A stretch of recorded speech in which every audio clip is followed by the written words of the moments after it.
Good morning, students. Today we are doing lesson 1 from the subject social science and in the part of political science.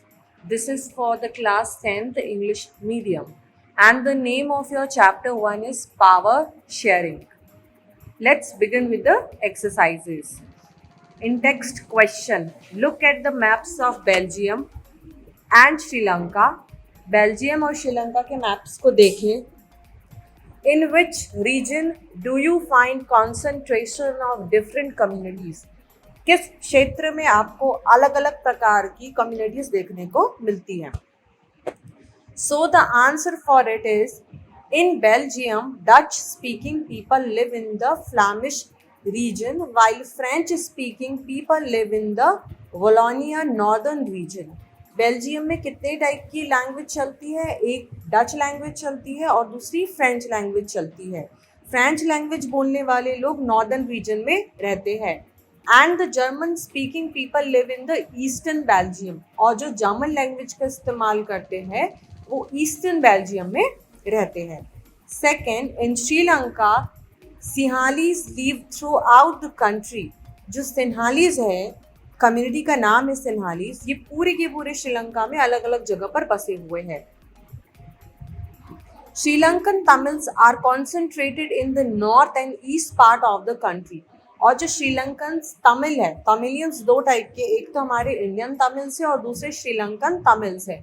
ये किस किस area में होते हैं? ये नॉर्दर्न और ईस्टर्न पार्ट में है कंट्री के. Indian Tamils are concentrated in the northern, central and southern region of Sri Lanka. और जो इंडियन तमिल्स है वो कहाँ कहाँ रहते हैं? Northern, central plus southern region of Sri Lanka. Then next question is, what's wrong if the majority community rules? If Sinhalas don't rule in Sri Lanka, where else will they rule? जिस जाति या जिस कम्युनिटी के लोग सबसे ज़्यादा होते हैं, अगर वही उस एरिया में शासन करे तब क्या होता है? और अगर श्रीलंका में सिन्हालास शासन नहीं कर रहे होते तो क्या होता? Answer for it is democracy is established on the principle that the government is run by the majority. जो डेमोक्रेसी होती है, जो कि लोकतंत्र बना है, वो इस आधार पर बनाया गया है कि जिस प्रकार के लोग सबसे ज़्यादा है वही डिसाइड करेंगे. But majority does not mean only the majority in number based on religion और community, but it means majority of opinion.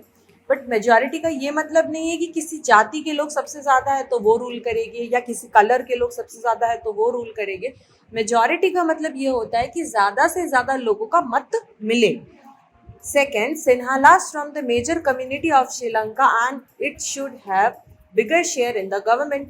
Sinhalas Sri Lanka में जगह जगह पे पाए जाते हैं, इसलिए गवर्नमेंट में सबसे ज़्यादा हिस्सेदारी भी सिन्हालास की ही है श्रीलंका में.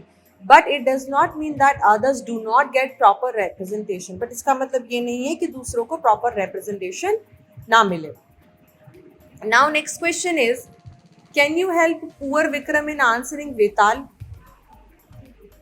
Vikram should tell Vetal that power sharing is essential for peaceful existence of society. At some time, principles of power sharing gives all the communities to share the destiny of their nation. It is not necessary for a nation to be large and diverse. In the case of India, Belgium, जब वेताल विक्रम से question करता है power sharing के basis पे, तो वेताल को Vikram answer देता है कि हमें पावर शेयरिंग करते रहनी चाहिए. पावर हर किसी को थोड़ा थोड़ा मिलना चाहिए देश में. Sharing gives all the communities to share the destiny of their nation. इससे देश का भविष्य अच्छा होता है. It is not necessary for a nation to be large and diverse. ये ज़रूरी नहीं है कि देश बहुत बड़ा हो. In case of India and Belgium, that whether a country is large or small, power sharing is always good for the nation. भले ही देश छोटा हो या बड़ा हो, पावर शेयरिंग हमेशा ही देश के लिए अच्छी होती है. Then next question, in my school the class monitor changes every month. Is that why you call a power sharing arrangement? हमारी क्लास में जो मॉनिटर होता है वो मंथली चेंज होता है, क्या इसी को पावर शेयरिंग कहते हैं? Answer, the change of class monitor reflect some form of power sharing arrangement. Definitely ये पावर शेयरिंग अरेंजमेंट दिखाता है. As the class monitor has some responsibilities of managing the class and regular changes give opportunity to different students to share the responsibilities. Captain का क्या काम होता है कि कहीं ना कहीं क्लास को शांत बनाए रखना और एक रूल को अप्लाई करते रहना. तो ये डेफिनेटली एक अच्छा एग्जाम्पल हो जाता है पावर शेयरिंग का.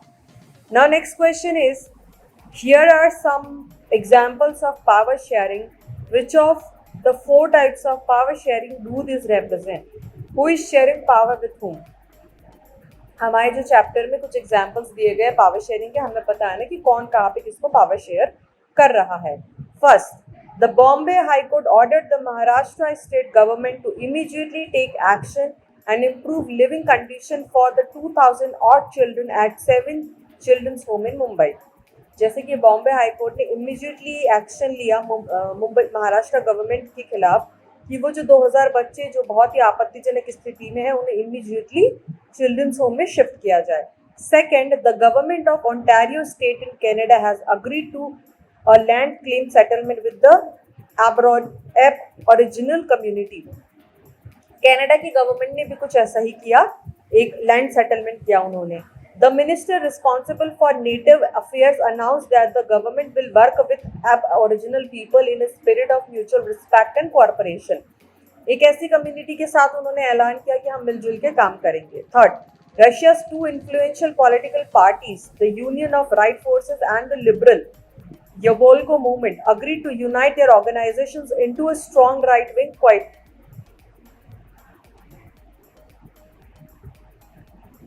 agreed to unite their organizations into a strong right-wing coalition. Russia की जो दो बहुत बड़ी बड़ी पॉलिटिकल पार्टीज हैं उन्होंने भी राइट विंग में आने के लिए अपने आप को मर्ज किया.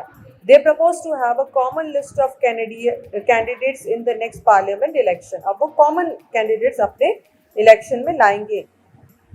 The finance minister of various states in Nigeria got together and demanded that the federal government declare its sources of income. Nigeria में भी क्या हुआ, अलग अलग जो राज्य की सरकारें थी उन्होंने मिला और कहा कि फेडरल गवर्नमेंट को सोर्स ऑफ इनकम प्रोवाइड कराने चाहिए. They also wanted to know the formula by which the revenue is distributed to various state government. वो भी जानना चाहते कि किस हिसाब से हमें पे रेवेन्यू बांटा जा रहा है. सो फर्स्ट का आंसर क्या हो जाएगा, जो पहला वाला केस था बॉम्बे हाईकोर्ट वाला, वो हो जाएगा हॉरिजॉन्टल शेयरिंग ऑफ पावर. कैसा पावर कहलाएगा वो, horizontal sharing of power. Here the different organs share power and keeps check on each other. यहाँ पे अलग अलग ऑर्गन अपने पावर शेयर कर रहे हैं और एक दूसरे के ऊपर बराबर ध्यान भी दे रहे हैं. सेकेंड एग्जाम्पल हो जाएगा ओंटारियो स्टेट कनाडा का जो है वो हो जाएगा power sharing among different social group. अलग अलग सोशल ग्रुप में कैसे पावर शेयर होती है. Here the power is shared among different social groups. Third वाला केस रशिया वाला हो जाएगा power sharing among political parties. Here power is shared between political parties, presents groups and movements. Vertical division power between different levels of government. Fourth वाला case कौन सा है, vertical है. Now what are the different forms of power sharing in these modern democracies? Give an example of each of these. आजकल की जो modern democracy में है उसमें किस प्रकार की पावर शेयर की जा रही है, एग्जाम्पल्स के थ्रू आपको बताना है. In modern democracies power sharing arrangement can take many forms which are as follows. जो मॉडर्न डेमोक्रेसी होती है उसमें पावर शेयरिंग अलग अलग टाइप की हो सकती है. जैसे कि पहला केस है different organs of the government. Different organs of the government का मतलब ये होता है कि सरकार के जो अलग अलग अंग होते हैं वो आपस में एक दूसरे को कुछ शक्तियां ट्रांसफर करते हैं, प्लस एक दूसरे के ऊपर बराबर ध्यान भी रखे हुए रहते हैं. In a democracy power is shared among different organs of the government such as legislature, executive, judiciary. This is known as horizontal distribution of power. जैसे कि तीन प्रकार के डिपार्टमेंट हो गए, लेजिस्लेचर, एग्जीक्यूटिव कार्यपालिका, न्यायपालिका एंड विधानपालिका. इसे हम क्या कहते हैं, हॉरिजॉन्टल पावर शेयरिंग कहते हैं. It allows different organs of the government placed at the same level to exercise different powers. Such as separation ensures that none of the organs can exercise ultimate power. ये बताता है कि कोई एक organ आपका सारी पावर लिए हुए नहीं है. Each organ checks the others. This result in a balance of power among various institutions. इससे क्या होता है, सारे institutions के बीच में वेरिएशन और एक बैलेंस बना हुआ रहता है. That is in a democracy minister and government officials exercise power. They are responsible to the parliament और state assemblies. Similarly, although judges are appointed by the executive, they can check the functioning of executive of laws made by the legislature. जैसे कि जो parliament है वो legislature के बनाए हुए नियमों को भी चेक करती है और उसे चेक आगे बढ़ाती, फॉरवर्ड करती है. This arrangement is called a system of checks and balance. इसे हम क्या कहते हैं, system of checks and balance. Now next question is government at different levels. In federal form of government, federal form of government that means हर state की अपने एक individual सरकार होगी, उसे कहते हैं federal form of the government. Power can be shared among governments at different level. A general government for the entire country and governments at the provincial or regional level. क्या होता है कि अलग अलग हिस्से में, अलग अलग राज्य में अलग अलग सरकार बना के उनको कुछ शक्तियाँ दे दी जाती है. Such a general government for the entire country is usually called federal government. तो सरकार को क्या कहते हैं, फेडरल गवर्नमेंट कहते हैं. In India we refer it to as the central union government. पर हमारे देश में है सेंट्रल यूनियन गवर्नमेंट. किसकी चलती है एट दी एंड, हर इस पे सेंट्रल गवर्नमेंट की चलती है. The governments at the provincial और regional level are called by the different names in different countries. हर देश में अलग अलग नाम दिए हुए हैं इन सरकारों के. In India we call them state government. हमारे देश में हम उन्हें कहते हैं राज्य सरकार. This system is not followed in all countries. जरूरी नहीं कि ये सिस्टम हर देश अपना फॉलो करें. There are many countries where there are no provincial state government. बहुत से देश हैं जहाँ पे कोई स्टेट गवर्नमेंट नहीं होती. But in those countries like ours where there are different level of government, this is called federal division of power. At the same principle can be extended to the level of government lower than the state government. कई देशों में state government के बाद भी एक छोटी government आती है.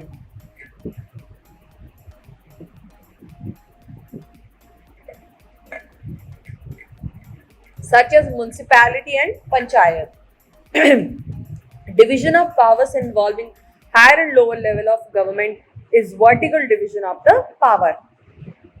जहाँ पे बड़ी सरकार फिर छोटी सरकार फिर उससे छोटी सरकार ऐसी बनाई जाती है, उसे हम वर्टिकल पावर कहते हैं. और जहाँ पे लेजिस्लेचर, एग्जीक्यूटिव और जुडिशरी पार्ट में डिवीजन होते हैं अलग अलग, उन्हें हम हॉरिजॉन्टल पावर शेयरिंग कहते हैं. Third is among different social groups.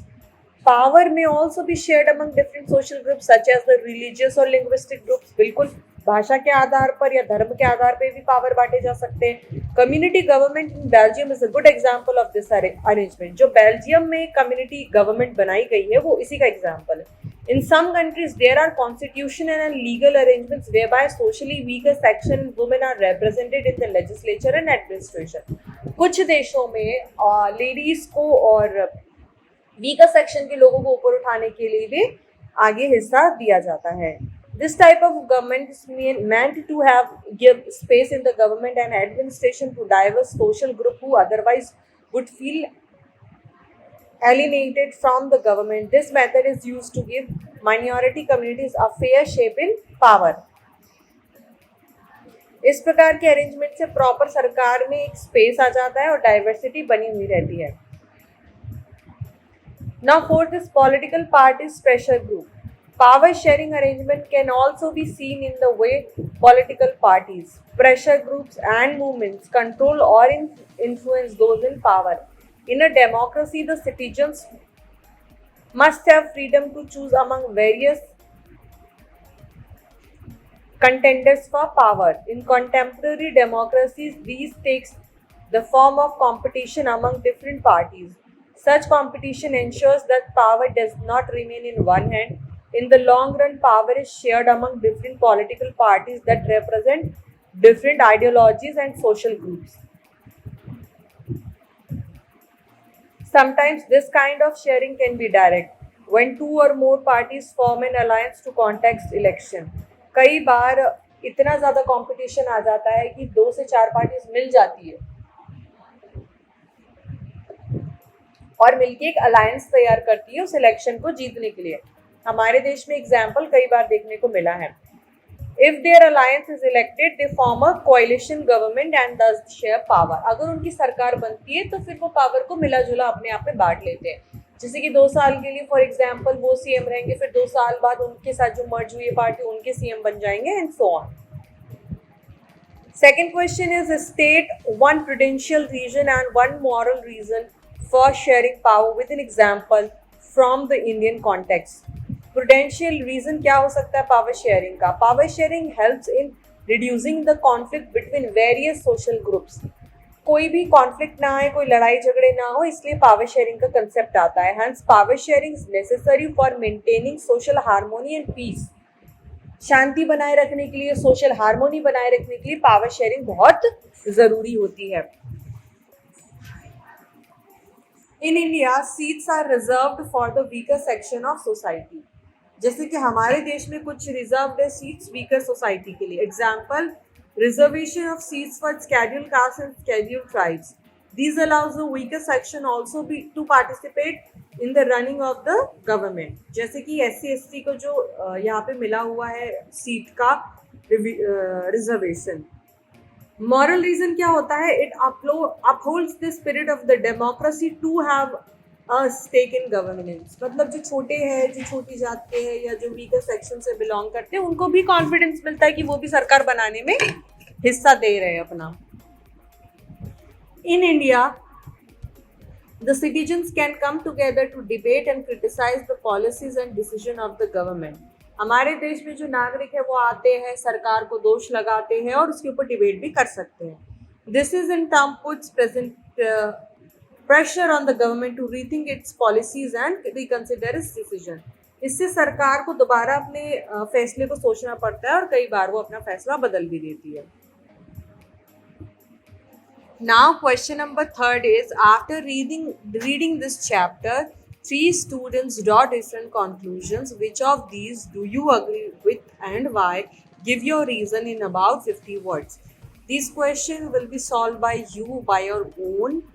कोई भी 3 रीजन देखो जो तुम्हें अच्छे लगते हैं इस चैप्टर से और ये बताओ कि क्यों. ओके, और डेमो के लिए ये वाला आंसर आप पढ़ सकते हैं. Now question number 4. The mayor of Marcham, a tower near Brussels in the Belgium, has defended a ban on speaking French in the town's school. जब बैन लगा फ्रेंच बोलने पे तो उन्होंने उस बैन को डिफेंड किया. He said that the ban would help all non-Dutch speakers integrate in this Flemish town. उन्होंने कहा कि ये जो बैन है वो हेल्प करेगा जितने भी non-Dutch speakers हैं उनके लिए. Do you think that this measure is keeping with the spirit of Belgium power sharing arrangement? क्या लगता है ये पावर शेयरिंग अरेंजमेंट को बनाए रखने के लिए है? अगर हाँ तो क्यों? No, the measure taken by the mayor of the Marcham is not in keeping with the spirit of Belgium's power sharing arrangement.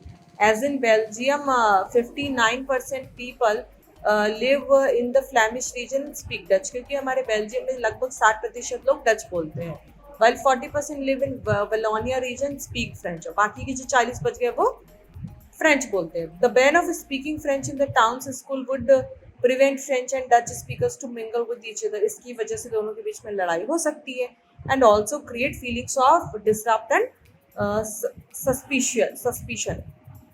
Disrupt यानी कि एक प्रकार से कॉन्फ्लिक्ट्स आएंगे दोनों के बीच में. This will give rise to social conflict and political instability. इससे डेफिनेटली कुछ ना कुछ पॉलिटिकल इंस्टेबिलिटी होगी.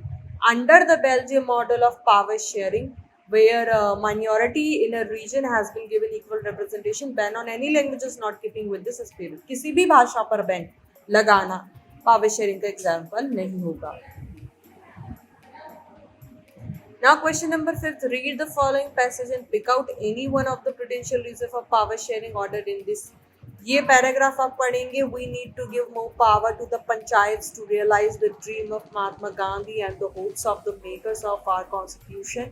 ये पूरा पैराग्राफ पढ़ने के बाद आप एक प्रूडेंशियल रीजन निकालेंगे कि पावर शेयरिंग क्यों जरूरी है.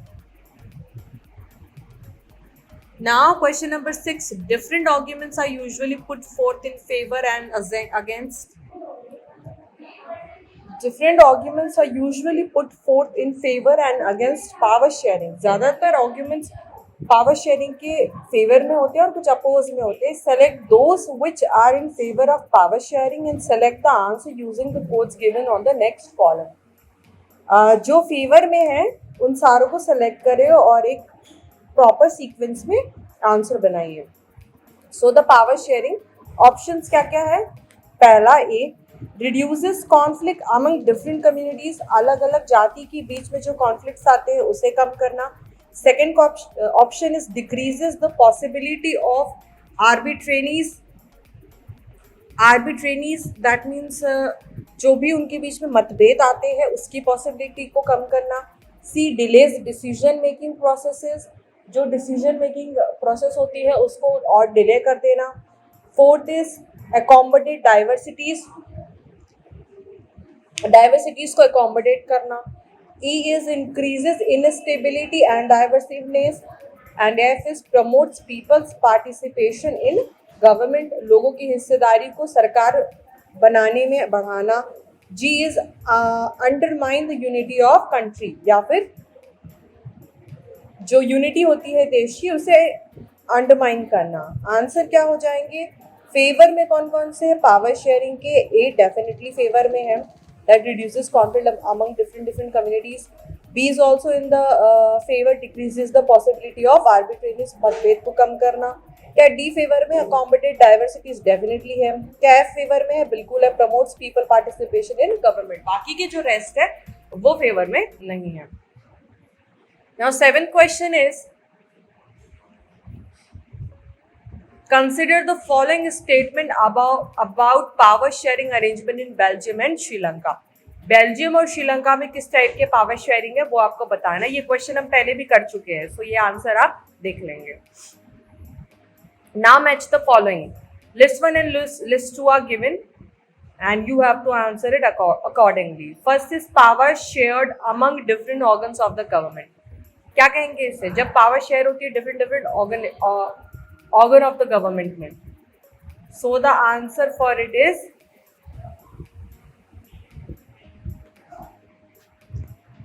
इसे कहेंगे हम सेपरेशन ऑफ पावर्स. सेकेंड है power share among different government levels. जब गवर्नमेंट में अलग अलग लेवल पे पावर शेयरिंग होगी तो उसे क्या कहेंगे, फेडरल गवर्नमेंट कहेंगे उसे. Third is power shared by different social groups. अगर सोशल ग्रुप उसे कर रहे हैं तो उसे क्या कहेंगे हम, उसे कहेंगे हम community government. And fourth is power shared by 2 और मोर पॉलिटिकल पार्टीज, तो उसे क्या कहेंगे हम, coalition government. Now 9th question is consider the following 2 statements on power sharing and select the answer using the codes given below. Statement A क्या कह रहा है, power sharing is good for democracy. आपको बताना ये सही है या नहीं है. And B statement is saying it helps to reduce the possibility of conflicts between social groups. Which of these statements are true and false? Both and B are true. दोनों ही अपनी सही स्टेटमेंट है. Now MCQs, multiple choice questions. यहाँ पे आपको 4 option दिए हुए हैं and you have to answer. Question number 1. In which continent is Belgium located? Belgium किस continent में है? So the answer is Europe. Europe continent में Belgium आता है. Second, which language is more important than German less than Dutch in Belgium? जो Germany से ज़्यादा important है बट डच से कम है, कौन सी लैंग्वेज है वो, फ्रेंच है. Third is which 2 main language are spoken Belgium. Belgium में कौन सी 2 इंपॉर्टेंट लैंग्वेजेस बोली जाती है, Dutch and French. Which linguistic group is dominant in the Flemish region of the Belgium. Flemish region में कौन सा लिंग्विस्टिक ग्रुप ज़्यादा डोमिनेंट है, मतलब जिसका ज़्यादा चलता है वो है Dutch group. Now name the most vibrant minority social group in Sri Lanka. कौन सी सबसे माइनॉरिटी है, तमिल वहाँ पे माइनॉरिटी है. Now 6th is what is the percentage of Tamil natives of Sri Lanka. क्या परसेंटेज है उनका, just 13%.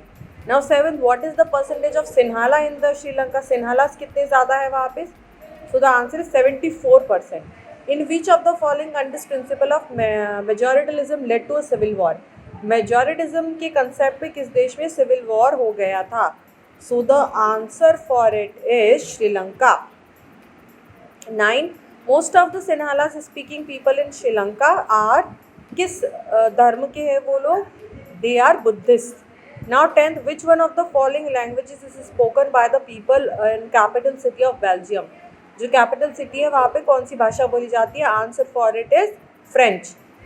11th, the government in which power shared by two or more political parties known as coalition government. Now 12th, power sharing between different organs of the government is being referred as, क्या कहेंगे उसे?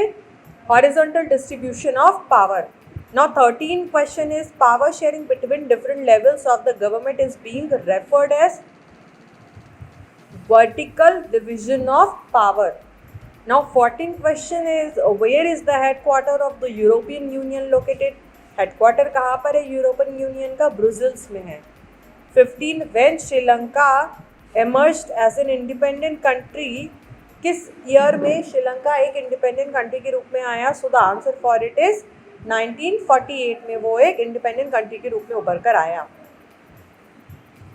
Now very short type questions.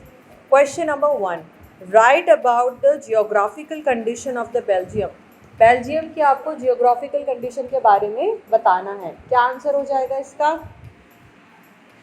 Belgium is a small country in Europe, smaller in area than that the state of Haryana.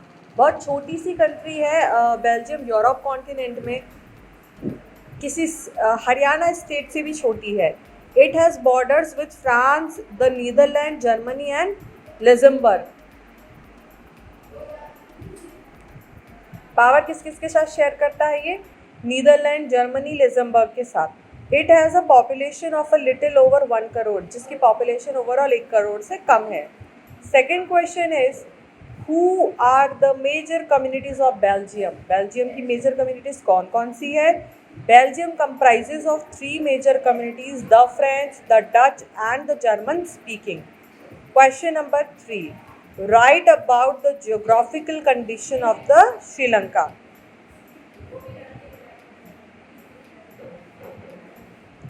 Sri Lanka की geographical condition के बारे में बताइए। Sri Lanka is an island nation. Sri Lanka कैसा nation? Island मतलब पानी के बीच में है। Just a few kilometres off the southern coast of the Tamil Nadu, Tamil Nadu से बस कुछ किलोमीटर दूर। It has about 2 crore people. Sri Lanka में कितने लोग रहते हैं? 2 करोड़ लोग रहते हैं। About the same as in Haryana, जितने कि हमारे एक छोटे से स्टेट हरियाणा में रहते हैं। Like other nation in the south Asia region, Sri Lanka has a diverse population. अलग अलग प्रकार के लोग रहते हैं। Fourth, in which country majoritarianism followed. कहाँ पे मेजोरिटिज्म फॉलो होता है? श्रीलंका में होता है। Fifth, what is majoritarianism? Answer is it is the belief that the majority community should be able to rule a country in whichever way it wants. ये ऐसा माना जाता है कि जिस भी कम्युनिटी के लोग ज़्यादा होते हैं किसी देश में, वो अच्छा रूल कर पाते हैं उस देश के ऊपर। by disregarding the whistles and needs of the minorities, और इसमें वो माइनॉरिटी की ना तो बातें सुनते हैं और ना उनके ऊपर ध्यान देते हैं। Now next question, what can be done by Sri Lankan Tamils for the recognition of Tamil as an official language? क्या कर सकते हैं श्रीलंकन तमिल्स के लिए कि तमिल को भी एज अ ऑफिशियल लैंग्वेज वहाँ पर एक्सेप्ट किया जाए? Answer is the Sri Lankan Tamils launched parties in struggle for the recognition of Tamil as an official language. उन्होंने पार्टीज़ बनाई, कुछ स्ट्रगल किया कि उन्हें एक दर्जा मिले ये for regional autonomy and equality, opportunity in security, education and jobs. Education में हिस्सा मिले, जॉब्स में हिस्सा मिले, but their demand for more autonomy to provinces populated by the Tamil was repeatedly denied, but वहाँ के जो श्रीलंकन्स थे उन्हें continuously deny करते चले गए। Now next question is, between 1970 and 1993, how many times the Constitution of Belgium amended? 1970 से 1993 के बीच बेल्जियम का कानून कितने बार सुधारा गया, अमेंडमेंट किए गए? So the answer is between 1970 to 1993, Belgium amended their constitution 4 times. कितने बार किया? 4 टाइम किया गया।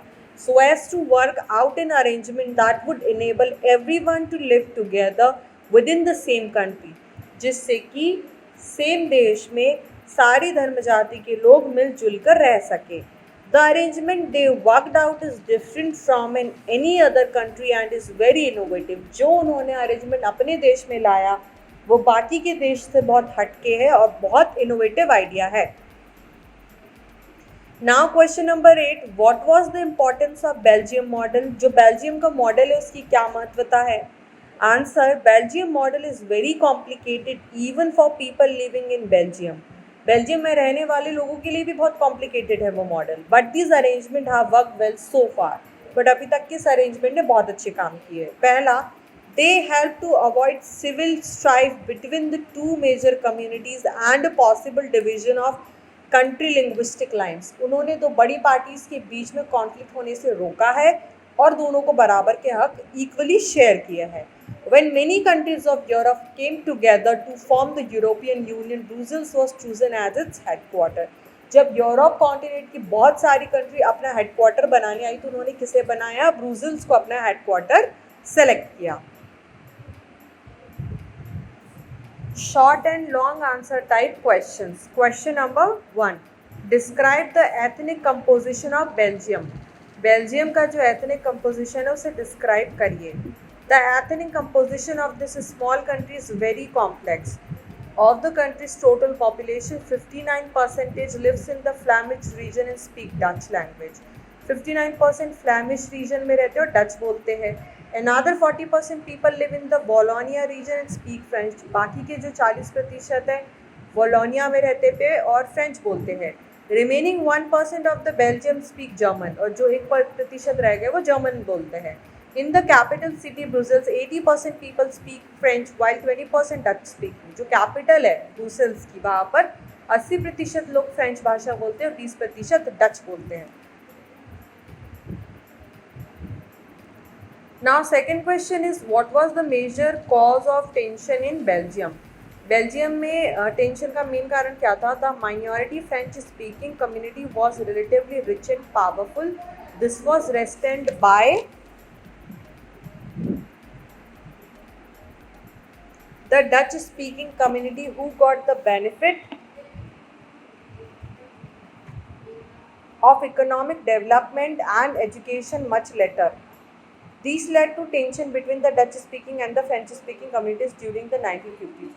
जो फ्रेंच स्पीकिंग पीपल थे, मतलब जो कि कम थे, वो बहुत ज़्यादा रिच थे और जो डच स्पीकिंग कम्युनिटी थी उनको इतना फ़ायदा नहीं मिलता था, जिसकी वजह से दोनों के बीच में टेंशन क्रिएट हुआ और ये टेंशन 1950 से 1960 तक के लगातार चलता रहा. The tension between the to communities was more acute in Brussels. सबसे कम कहाँ पे थी? ब्रुसेल्स में थी. Brussels presented a special problem. The Dutch speaking people constituted a majority in the country but a minority in the capital. पूरे देश में तो डच सबसे ज़्यादा थे बट कैपिटल में डच कम थे.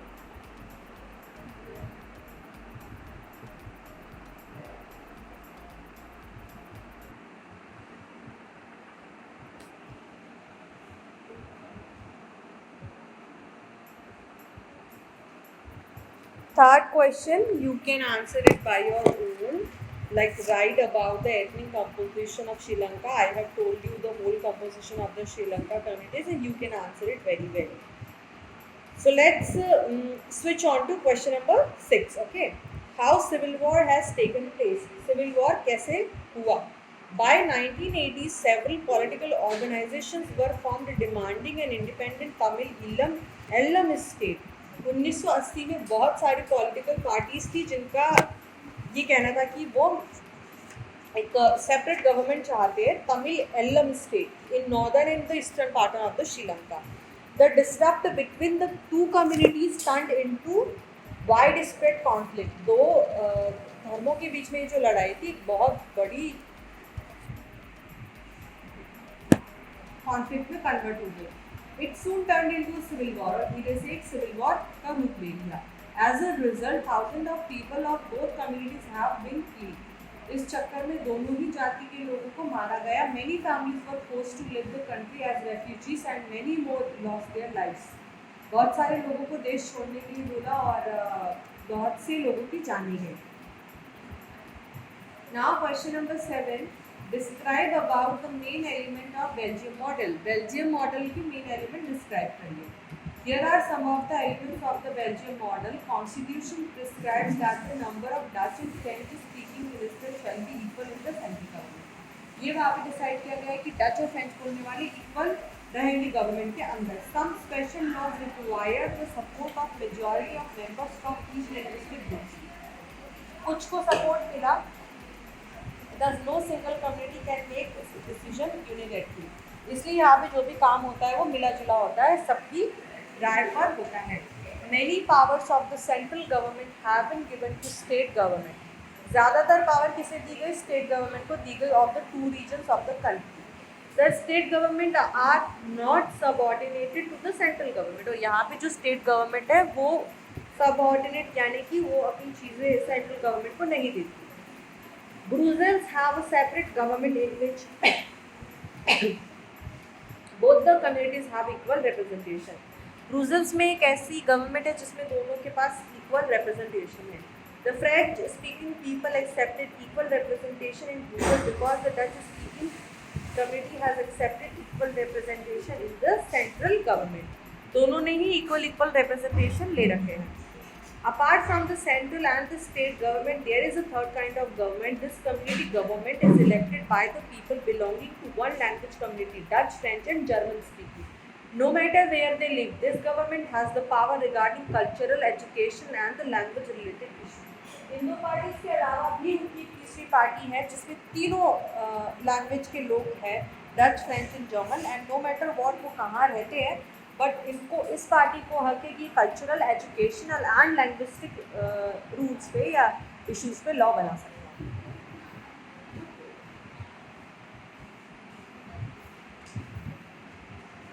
Now question number 10, explain the